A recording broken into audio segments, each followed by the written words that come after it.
स्वागत है आपका। ब्रेक के बाद दक्षिण कोरिया में पिछले 36 घंटे से एक ऐसा राजनीतिक ड्रामा चल रहा है जिस पर पूरी दुनिया की नजर लगी हुई है। इसकी शुरुआत हुई दक्षिण कोरिया के राष्ट्रपति यून सुक योल द्वारा देश में मार्शल लॉ लगाने से। इसके बाद सेना अपने बैरकों से बाहर निकल आई, लेकिन कुछ ही घंटों में ये फैसला वापस लेना पड़ा क्योंकि वहां की संसद और जनता ने इस फैसले का विरोध किया और अब राष्ट्रपति सुक योल को महाभियोग का सामना करना पड़ रहा है। ये रिपोर्ट देखिए।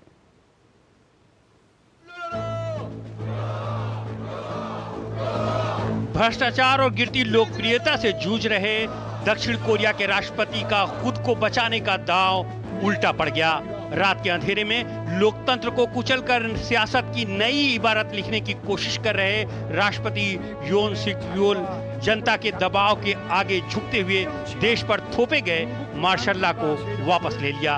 नौबत उनकी कुर्सी जाने तक पहुंच गई है। राष्ट्रपति योल ने मंगलवार की रात अचानक मार्शल लॉ की ये कहते हुए घोषणा कर दी कि विदेशी ताकतों के इशारे पर विपक्ष सरकार को अस्थिर करने का प्रयास कर रहा है। इस घोषणा के बाद सड़कों और सरकारी प्रतिष्ठानों पर सेना नजर आने लगी, लेकिन जनता ने इसे दरकिनार करते हुए लोकतंत्र को बचाने के लिए बाहर निकल पड़ी। विपक्ष के सांसद भी बैरिकेडिंग तोड़कर संसद पहुंचे और मतदान के जरिए राष्ट्रपति योल के मंसूबों पर पानी फेर दिया।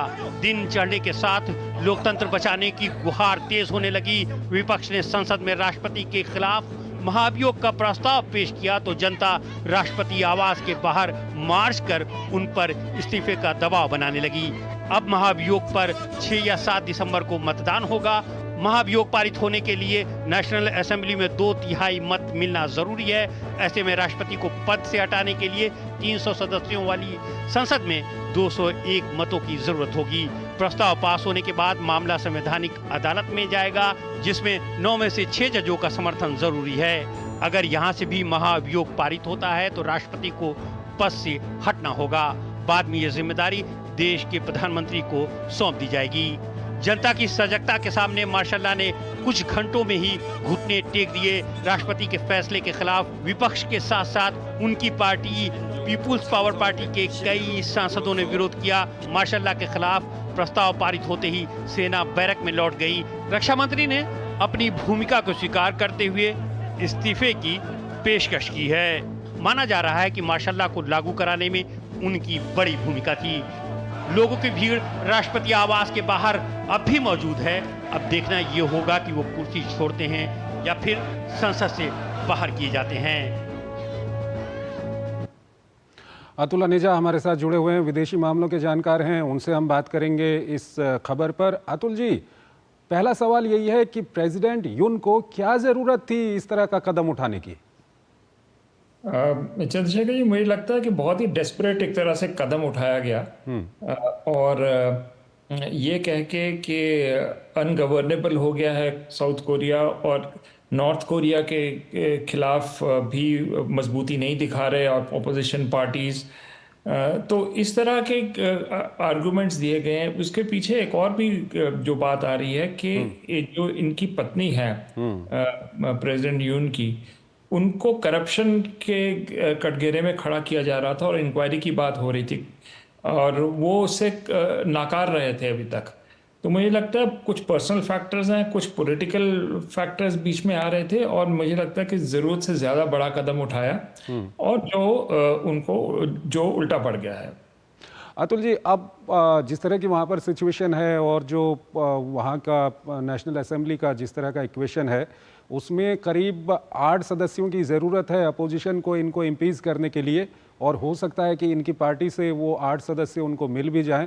ऐसे में सबसे बड़ा सवाल ये उठता है कि अगर हम दक्षिण कोरिया की बात करें, यूएस का, जापान का, दक्षिण कोरिया का एक अच्छा गठबंधन है वहाँ पर, और जिस तरह से वहाँ पर अपोजिशन की बात कर रहे हैं, आने वाले समय में इस गठबंधन के लिए कितनी मुश्किलात हो सकती हैं?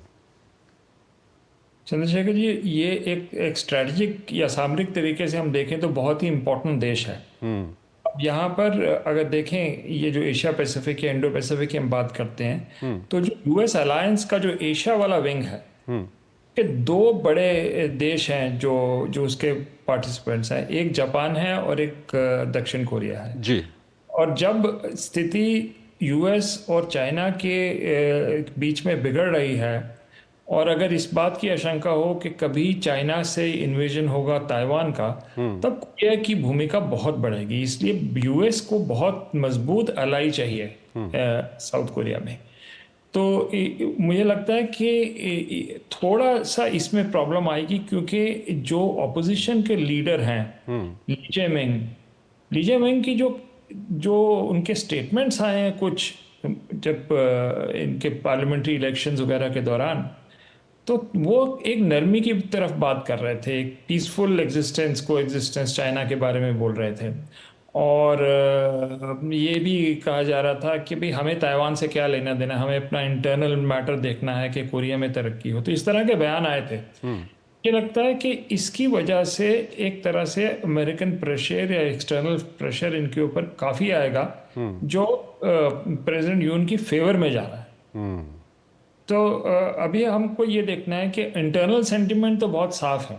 इंटरनल सेंटिमेंट जो है, वो तो प्रेसिडेंट यून के खिलाफ जा रहा है। हमने देखा, जिस तरह के आपके विजुअल्स भी दिखा रहे हैं, और अभी भी लोग इकट्ठा हुए हैं प्रेसिडेंशियल पैलेस के सामने। तो इंटरनल इक्वेशंस बड़ी क्लियर हैं, लेकिन अब बात आती है कि एक्सटर्नल प्रेशर की, क्या वो इतना हावी होगा कि बचा सके प्रेसिडेंट यून को। मुझे अभी तक लगता है कि वो शायद पॉसिबल ना हो, लेकिन बात आ रही है उन 8 सदस्यों की। अभी तक तो वो लग रहा है जैसे उनके डिफेंस मिनिस्टर भी हैं, उन्होंने भी एक तरह से इस्तीफा दे दिया है और अपनी पार्टी के खिलाफ चले गए हैं। लेकिन पॉलिटिक्स में चंद्रशेखर जी बहुत ठीक है, जो अपनी घटनाएं, जो अपनी बहुत तेजी से बदलाव आते हैं, तो क्या ये 8 लोग मिलेंगे ऑपोजिशन को इम्पीचमेंट करने के लिए? ठीक है, सबसे बड़ा सवाल यही है और यही देखना होगा कि 8 लोग क्या मिलेंगे अपोजिशन को इनको अपने पद से हटाने के लिए। हालांकि इनको पद से हटाने के लिए जो नेशनल असेंबली है वहाँ पर इम्पीचमेंट पास होने के बाद कॉन्स्टिट्यूशनल कोर्ट में भी उसको जाना है। अतुल जी, बहुत बहुत शुक्रिया आपका हमारे इस कार्यक्रम में हमारे साथ जुड़ने के लिए और 2 महत्वपूर्ण विषयों पर हमारे दर्शकों को तमाम जानकारियाँ और अपना